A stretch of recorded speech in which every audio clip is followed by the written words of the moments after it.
Bharuch local crime બ્રાન્ચે એક સફળ operation પાર પાડી અંકલેશ્વર નજીકથી બુલેટ ટ્રેન પ્રોજેક્ટના ચોરીના ભંગાર સાથે બે રીઢા તત્વોને ઝડપી પાડ્યા છે. એલસીબીનો સ્ટાફ જ્યારે પેટ્રોલિંગમાં હતો ત્યારે મળેલી ચોક્કસ બાતમીના આધારે પૂનગામ પાટિયા પાસે વોચ ગોઠવવામાં આવી હતી, જ્યાં બાતમી મુજબનો શંકાસ્પદ આઈસર ટેમ્પો આવતા તેને અટકાવી તલાશી લેવામાં આવી હતી.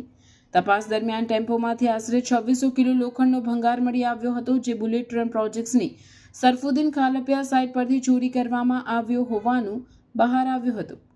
પોલીસે આ ગુનામાં સંડોવાયેલા ચંદ્રશેખર માનસિંહ વર્મા અને જગદીશ ધનજી પ્રજાપતિની ધરપકડ કરી છે.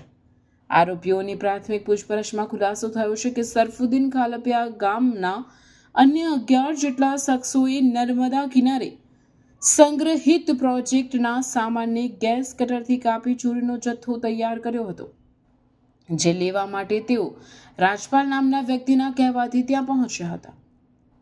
પોલીસે હાલ 75,000ની કિંમતનો ભંગાર, મોબાઈલ ફોન અને આઈસર ટેમ્પો મળી કુલ 5.90 લાખથી વધુનો મુદ્દામાલ જપ્ત કરી આ રેકેટમાં જોડાયેલા અન્ય શખ્સોને પકડવા માટે વધુ તપાસ તેજ કરી છે.